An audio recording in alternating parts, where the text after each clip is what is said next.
Hello everyone. आप आज मैं आप सबसे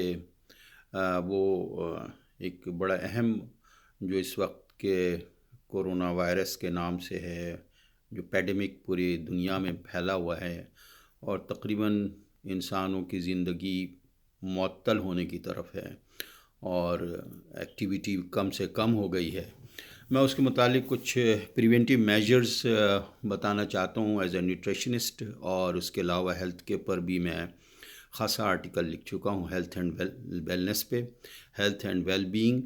तो बहरहाल इसमें कुछ ऐसे हैं, डॉक्टर जोश शील्ड हैं जो इंटेग्रेटिव वेलनेस सेंटर के यहाँ ओनर हैं, और इसके अलावा डॉक्टर दीपक चोपड़ा है जो चोपड़ा सेंटर हॉल भी चलाते हैं। उसके अलावा डॉक्टर माजिद अली हैं, he is also integrative medicine के प्रेसिडेंट भी हैं।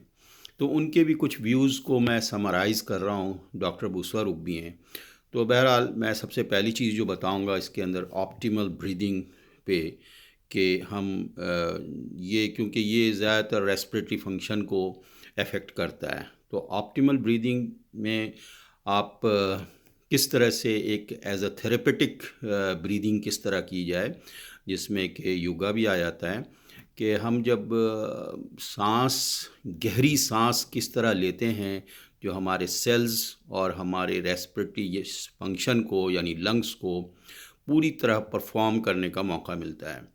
और वो जैसा कि नेज़ल ब्रीदिंग जब हम करते हैं तो 50 काइंड ऑफ बैक्टीरिया वैसे ही किल हो जाते हैं उससे। न्यूरोसाइंटिफिक जर्नल के ज़रिए भी ये बात पता लगा है।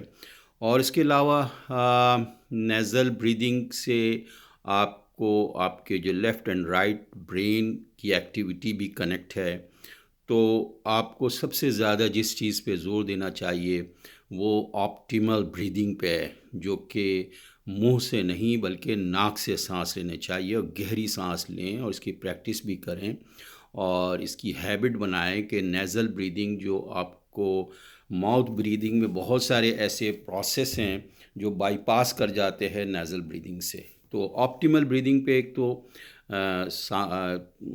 बहुत ज़्यादा आप इसको मद्देनज़र रखें। नंबर टू, फ्लूड, मोर फ्लूड, जितना फ्लूड लेंगे, फ्लूड इन आप वाटर की शक्ल में या वेजिटेबल्स हैं और इस तरह से जो नेचुरल जो चीज़ें उसको यूज़ करें। नंबर थ्री जो है विटामिन सी है।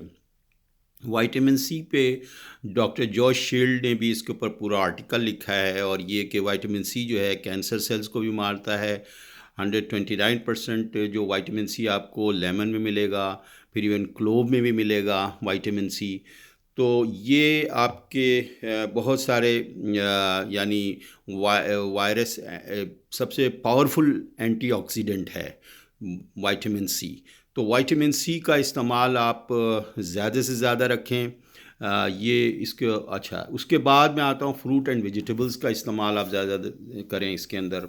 और विटामिन सी ब्रोकली में भी है, इसके अंदर भी इसको भी इस्तेमाल करें ख़ासा।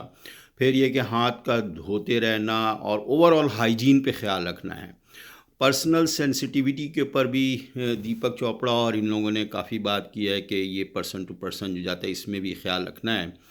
लेकिन इसमें एक और अहम बात है नंबर 4 पे, कि नो पैनिक एंड फियर पे कंट्रोल करना है, स्ट्रेस मैनेज करना है, क्योंकि आपकी बिलीफ जो है वो आपकी बायोलॉजी है।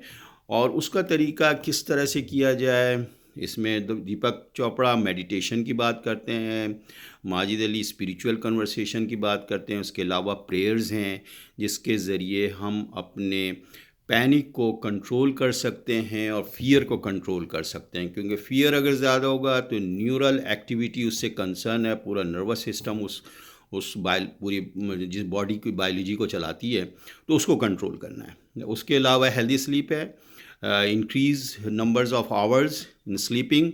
तो उसमें और ज़्यादा ज़्यादा स्ट्रेस कंट्रोल, रिलैक्सेशन स्टेट वही होता है, तो आप स्लीप आवर्स को, नींद को थोड़ा बढ़ा दें।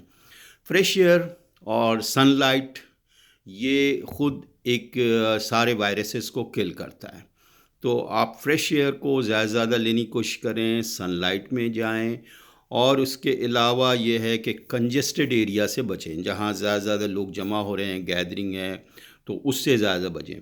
तो उसके अलावा ये है कि ओवरऑल जो बात मैं ये कहना चाह रहा हूँ कि अगर आप इम्यून बूस्टर सप्लीमेंट्स भी ले सकते हैं, तो जितना ज़्यादा नेचर से करीब होंगे, इम्यून सिस्टम को आप बिल्डअप करेंगे अपने बॉडी के अंदर, तो वो बेहतर तरीके से वायरसेस को फाइट करने के काबिल होगा।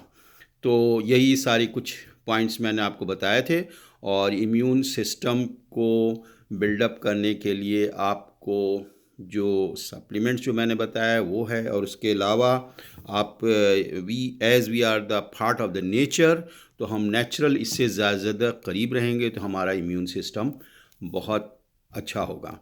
Thank you.